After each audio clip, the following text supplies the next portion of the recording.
Love isn't always simple, and passion often comes at a price. Welcome to Intrigue Romance, where secrets, betrayal, and forbidden desires collide. Tonight, we take you into a story you won't forget, where love is never what it seems. Last summer, my 20-year-old nephew, Ryan, came to stay with me while preparing for his college entrance exams. Ryan was always the quiet and creative type, someone who could spend hours sketching, painting, or building something from scratch. His passion for art had been evident since he was a child, and it was something I had always encouraged. When he called me, asking if he could stay at my place for a few weeks to focus on his studies, I happily agreed. My home was quiet, and I thought the change of scenery might help him concentrate. Ryan arrived with a few suitcases, his laptop, and, to my surprise, a large case filled with art supplies. "I like to take breaks and paint sometimes," he explained when I raised an eyebrow at the paints and brushes. I didn't think much of it. After all, everyone needs an outlet when they're stressed. The first week went by uneventfully. Ryan spent most of his time in his room or at the kitchen table, poring over his books. Occasionally, I'd hear the soft strumming of his guitar or catch a glimpse of him sketching in his notebook. He seemed focused and determined, which made me proud. I'd always admired his dedication to both his academics and his art. One Friday evening, after a long and exhausting week at work, I decided to head to bed early. I had barely managed to eat dinner before my eyes began to droop, and I excused myself, leaving Ryan in the living room. "Good night, Ryan," I said, yawning as I trudged upstairs. He looked up from his notebook and smiled. "Good night, Aunt Clara. Sleep well." I was asleep almost as soon as my head hit the pillow. The week's fatigue had caught up with me, and I was completely oblivious to the world around me. Little did I know, Ryan was downstairs, planning something that would completely take me by surprise. The next morning, I woke up feeling refreshed. The house was unusually quiet, and I assumed Ryan was still asleep. As I made my way downstairs, the faint smell of paint reached my nose. I paused, puzzled. What on earth was Ryan painting at this hour? I walked into the living room, and the sight before me made me freeze. The plain white walls of my living room were no longer plain. Instead, they were transformed into a stunning mural of a forest. Trees with intricate details stretched from floor to ceiling, their branches intertwining to form a canopy. Sunlight seemed to filter through the painted leaves, casting a warm glow over the scene. Birds in mid-flight added a sense of movement, and a winding path disappeared into the distance, inviting anyone who looked at it to imagine walking into the serene woods.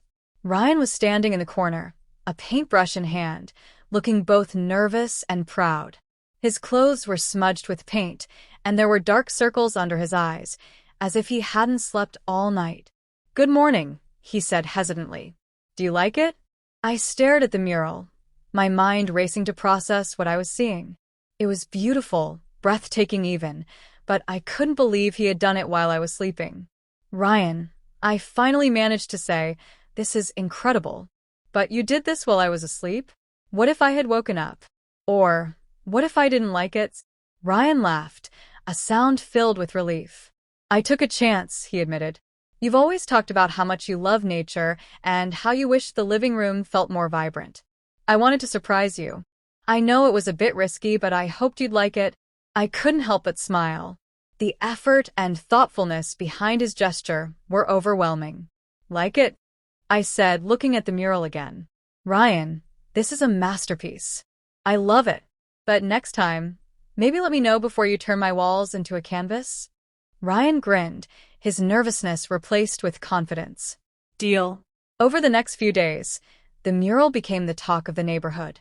Friends and neighbors who visited were in awe of Ryan's talent. Many of them even asked if he would consider painting something similar for their homes.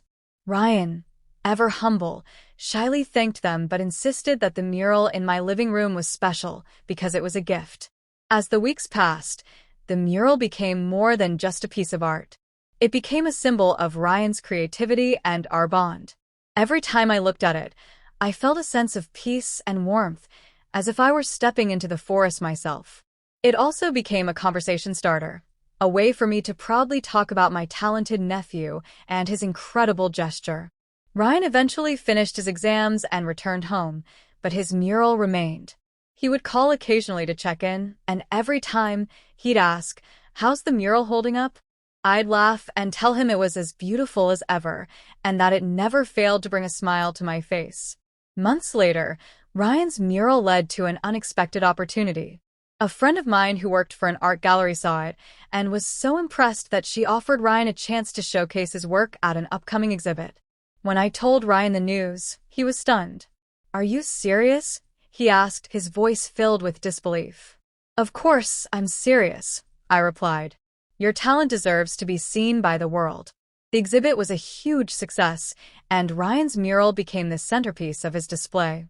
People from all walks of life admired his work, and he received several offers for commissions. That one impulsive night, where he decided to paint my living room walls, became the turning point in his artistic career. Looking back, I'm grateful Ryan took that risk. His mural not only brought life to my home, but also opened doors for him that we never imagined. It's a constant reminder of how small acts of creativity and thoughtfulness can have a ripple effect, changing lives in ways we never expect.